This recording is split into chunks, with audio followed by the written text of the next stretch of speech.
আজি আপোনালোকৰ লগত মই অন্য এটা খবৰ শ্বেয়াৰ কৰিম বিশেষকৈ আজি খবৰ হৈছে সদৌ অসম পাৰিকৃত মধ্য ইংৰাজী আৰু নিম্ন প্ৰাথমিক টিউটৰ শিক্ষক সন্থাৰ এটা গুৰুত্বপূৰ্ণ খবৰ যিহেতু তেখেতসকলে মাননীয় মুখ্যমন্ত্ৰীক লগ কৰাৰ প্ৰচেষ্টা কৰিয়ে আছে কিন্তু মাননীয় মুখ্যমন্ত্ৰীয়ে তেখেতসকলৰ সন্তাক আজি পৰ্যন্ত লগ দিয়া নাই আৰু সেইবাবে তেখেতসকলে আকৌ নতুনকৈ আবেদন কৰিছে মাননীয় মুখ্যমন্ত্ৰীক লগ কৰিবৰ কাৰণে আৰু নিশ্চয়কৈ সেইখিনি খবৰ আপোনালোকৰ লগত মই বিতংকৈ শ্বেয়াৰ কৰিম আপোনালোকে স্কিপ নকৰি আমাৰ ভিডিঅ'টো শেষলৈ চাই থাকিব আৰু এতিয়ালৈকে যদি ছাবস্ক্ৰাইব কৰা নাই আমাৰ চেনেলটো ছাবস্ক্ৰাইব কৰিব প্ৰতিজন শিক্ষকৰে যাতে নেকি এইখিনি খবৰ পায় আপোনালোকে শ্বেয়াৰ কৰি দিব নিশ্চয় আপোনালোকে স্ক্ৰীনত প্ৰত্যক্ষ কৰিছে সদৌ অসম পাৰিকৃত মধ্য ইংৰাজী আৰু নিম্ন প্ৰাথমিক টিউটৰ শিক্ষক সন্থাৰ এটা গুৰুত্বপূৰ্ণ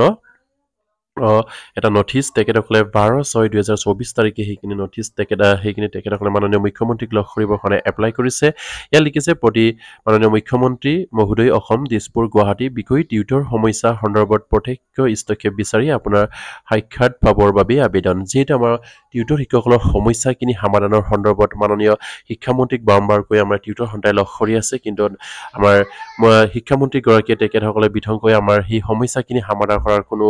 সিদ্ধান্ত গ্ৰহণ কৰিব নোৱাৰে সেয়ে আমাৰ টিউটৰ শিক্ষক সন্থাই গম পাইছে আৰু সেইবাবে মাননীয় মুখ্যমন্ত্ৰীৰ হস্তক্ষেপ বিচাৰি তেখেতসকলে সাক্ষাৎ কৰিব বিচাৰিছে কিন্তু মাননীয় মুখ্যমন্ত্ৰীও আমাৰ সেইসকল টিউটৰ ছাৰ বাইদেউসকলৰ সন্থাক এতিয়ালৈকে লগ দিয়া নাই আৰু সেইবাবে তেখেতসকলে বাৰম্বাৰকৈ আবেদন কৰি আহিছে আৰু আজিও তেখেতসকলে 12/6/2024 তাৰিখে তেখেতসকলে আবেদন জনাইছে মাননীয় মুখ্যমন্ত্ৰীক লগ পাবৰ কাৰণে আৰু আমাৰ টিউটৰ শিক্ষকসকলৰ সমস্যাটো বিতংকৈ আলোচনা কৰি সমাধানৰ পথ বিচাৰি উলিয়াবৰ কাৰণে আৰু ইয়াৰ পাছত লিখিছে মহাশয় নমস্কাৰ গ্ৰহণ কৰিব বিশেষ এই যে আপোনাৰ বলিষ্ঠ পদক্ষেপ শিক্ষা আইন 2017 অনুযায়ী যোৱা 5 ফেব্ৰুৱাৰী 2021 তাৰিখে অসমৰ বেঞ্চাৰ বিদ্যালয় নিম্ন প্ৰাথমিক আৰু নিম্ন প্ৰাথমিকত 3309 জন আৰু উচ্চ প্ৰাথমিকত 6486 জন শিক্ষকক টিউটৰ হিচাপে নিযুক্তি পাই শিক্ষাদানৰ বাদৰে এক পবিত্ৰ সেৱাত বৰ্তি হৈ আছে যিহেতু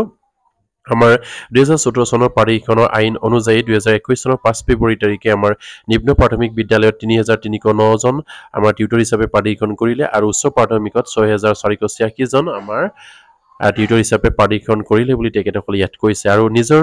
জীৱন জন্ম উৎসৰ্গ কৰি বিনা বেতনে বিগত 25-30 বছৰ কাল অসমীয়া মাধ্যমৰ প্ৰায় 30% ছাত্ৰ ছাত্ৰী শিক্ষাদানৰ দায়িত্ব বহন কৰি অহা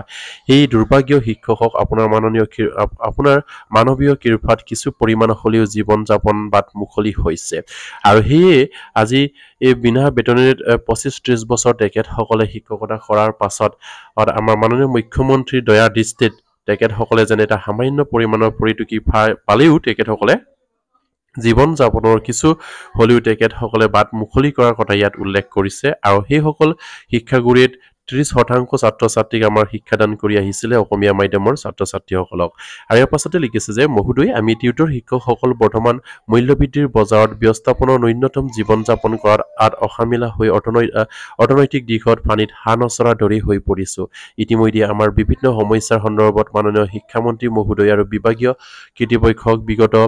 দিনত সমূহত অৱগত কৰি আহিছো যদিও সমাধানৰ কোনো পদক্ষেপ লোৱা দেখা নগল যিহেতু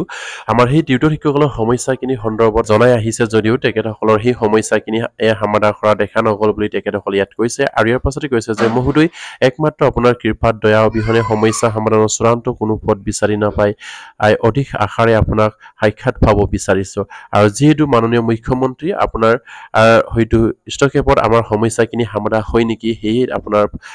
লগ কৰাৰ আমাৰ সেইসকল টিউটৰ ছাৰ বাইদেউসকলে আপোনাক সাক্ষাৎ বিচাৰিছো বুলি ইয়াত উল্লেখ কৰিছে যিহেতু আপোনাক বাৰম্বাৰকৈ আপোনাক সাক্ষাৎ কৰিবৰ কাৰণে তেখেতসকলে যোগাযোগ কৰি আহিছে কিন্তু আজি পৰ্যন্ত লগ কৰিব পৰা নাই আৰু সেয়ে নতুনকৈ আপোনাক লগ কৰিবৰ কাৰণে তেখেতসকলে আকৌ নতুনকৈ আবেদন কৰিছে আৰু সেয়ে নিশ্চয় তেখেতসকলে আশাবাদী আমাৰ আৰু মুখ্যমন্ত্ৰীগৰাকী যেন আমাৰ সেইসকল টিউটৰ সন্তাক লগ কৰি আমাৰ সমস্যাখিনিৰ বুজ লৈ নিশ্চয়কৈ সমাধানৰ পথ এটা তেখেতসকলে বিচাৰিব বা তেখেতসকলে সমাধান কৰাৰ এটা সুযোগ দিব আৰু গতিকে দয়ালু মহোদয়ে সাক্ষাতৰ অনুমতি দি এই ত্যাগৰ বিনিময়ত মানৱ জীৱন গঢ়া দুৰ্ভাগ্যসকলৰ মনৰ বেদনা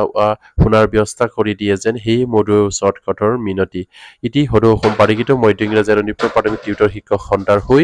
ইয়াত মুখ্য উপদেষ্টা লিখিছে শ্বেখ আব্দুল্লাহ আৰু কাৰ্যকাৰী সভাপতি জীৱন তালুকদাৰ আৰু সাধাৰণ সম্পাদক ইছাক আলী নিশ্চয়কৈ আপোনালোকে স্ক্ৰীনত প্ৰত্যক্ষ কৰিছে আমাৰ শিক্ষাগুৰুসকলৰ এটা গুৰুত্বপূৰ্ণ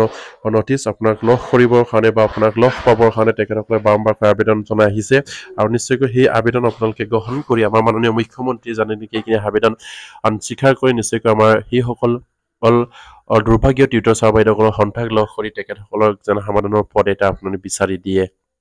আৰু যেহেতু তেখেতসকলে আপোনালোকক বাৰম্বাৰকৈ লগ কৰাৰ প্ৰচেষ্টা কৰি আহিছে আৰু সেয়ে আমাৰ ফালৰ পৰা আপোনালোকক অনুৰোধ জনাইছো যিহেতু আমাৰ সদৌ অসম পাৰিকৃত মধ্য ইংৰাজী আৰু নিম্ন প্ৰাথমিক টিউটৰ শিক্ষক সন্থাৰ মাননীয় মুখ্যমন্ত্ৰীয়ে লগ কৰি তেখেতসকলৰ সমস্যাখিনি বুজ লৈ অতি সোনকালে যেন এটা সমাধানৰ পথ বিচাৰি ওলায় যিহেতু আপোনাৰ শিক্ষামন্ত্ৰীৰ হৈ থাকোঁতে আপুনি সেইসকল দুৰ্ভাগ্য টিউটৰ ছাৰ বাইদেউসকলক আপুনি পেঞ্চাৰী শিক্ষকৰ পৰা সামান্য হ'লেও তেখেতসকলক এটা শাখা প্ৰদান কৰি টিউটৰ হিচাপে নিযুক্তি প্ৰদান কৰি সামান্য এটা পৰিটোকি প্ৰদান কৰি তেখেতসকলৰ জীৱনৰ বাট মুকলি কৰি দিছিল আৰু সেয়ে আপোনাৰ সেই সময়তে কৈছিল আপোনালোকক টিউটৰ হিচাপে চৰকাৰৰ ট্ৰেকলৈ আহি লওক আৰু অতি সোনকালে আপোনালোকক আৰু সকলোখিনি সমস্যা সমাধান কৰি শিক্ষকসকলে আপগ্ৰেড কৰা হ'ব বুলি আপুনি প্ৰতিশ্ৰুতি প্ৰদান কৰিছিলে কিন্তু আজি সেই প্ৰতিশ্ৰুতি আপুনি যেন হয়তো পাহৰিছে সেয়া অনুমান হৈছে আৰু সেয়ে আমাৰ টিউটৰ ছাৰ বাইদেউসকলে আপোনাৰ সাক্ষাৎ বিচাৰি বাৰম্বাৰকৈ আপোনাক আবেদন নিবেদন কৰিছে যদিও আপুনি সাক্ষাৎ দিয়া নাই আৰু সেয়ে তেখেতসকলে 12/6/2024 তাৰিখে আকৌ আপোনাৰ সাক্ষাৎ পাবৰ কাৰণে আবেদন কৰিছে নিশ্চয়কৈ আপোনালোকে জানে তেখেতসকলক আবেদনৰ যিখিনি সাক্ষাৎ পাবৰ কাৰণে আপোনাক আবেদন কৰিছে এয়া স্বীকাৰ কৰি আপুনি যেন তেখেতসকলক সাক্ষাৎ দি তেখেতসকলৰ সমস্যাখিনি বুজ লৈ তেখেতসকলৰ সমস্যাবিলাক যেন অতি সোনকালে সমাধা কৰে সেই আশা ৰাখিছোঁ আৰু প্ৰত্যেকগৰাকী টিউটৰ ছাৰ বাইদেৱে যাতে নেকি আপোনালোকে নেৰানেপেৰাৰে লাগি থাকক আৰু আমাৰ মাননীয় মুখ্যমন্ত্ৰীক এদিন নহ'লে এদিন আপোনালোকক লগ দিবই আৰু সেই লগ কৰাৰ প্ৰচেষ্টাটো আপোনালোকে যেন কেতিয়াও নেৰে তেখেতক লগ কৰি আমাৰ সমস্যাটো যেন সমাধান আৰু এটা পথ বিচাৰক কাৰণ মাননীয় মুখ্যমন্ত্ৰীৰ বাহিৰে অন্য কোনো যেন আমাৰ সমস্যাখিনি সমাধান কৰিব নোৱাৰে সেয়া অনুমান আমি পাই গৈছোঁ আৰু সেইবাবে আপোনালোকক বাৰম্বাৰকৈ অনুৰোধ জনাইছোঁ মাননীয় মুখ্যমন্ত্ৰীৰ জৰিয়তে আমাৰ সেই টিউটৰ শিক্ষকসকলৰ সমস্যাখিনি অতি সোনকালে আপোনালোকে সমাধান কৰাৰ প্ৰচেষ্টা কৰক আৰু তেখেতসকলক লগ কৰাৰ সহায় কৰক নিশ্চয়কৈ এদিন নহ'লে এদিন আপোনালোকক লগ দিবই আৰু আপোনালোকৰ লগত সমস্যাখিনি সমাধান কৰি তেখেতসকলে যেন আমাৰ সেই টিউটৰ শিক্ষকসকলৰ সমস্যাটো কম দিনৰ ভিতৰতে যেন সমাধান কৰে সেই আশা ৰাখিম আৰু প্ৰতিগৰাকী টিউটৰ ছাৰ বাইদেউ যাতে নেকি এইখিনি খবৰ পাই আপোনালোকে শ্বেয়াৰ কৰি দিব আৰু যিসকল টিউটৰ ছাৰ বাইদেউ যেতিয়ালৈকে আমাৰ চেনেলটো ছাবস্ক্ৰাইব কৰে কাইণ্ডলি ছাবস্ক্ৰাইব কৰিব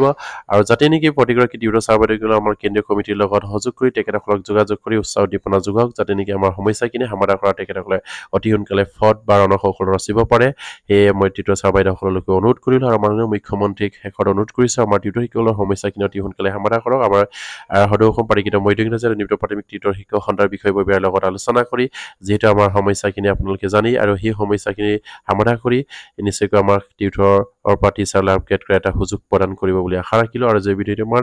প্ৰতিগৰাকী টিউটৰ ছাৰ যাতে এইখিনি খবৰ পায় আপোনালোকে শ্বেয়াৰ কৰি দিব আৰু এতিয়ালৈকে আমাৰ চেনেলটো ছাবস্ক্ৰাইব কৰে কালি ছাবস্ক্ৰাইব কৰিব নমস্কাৰ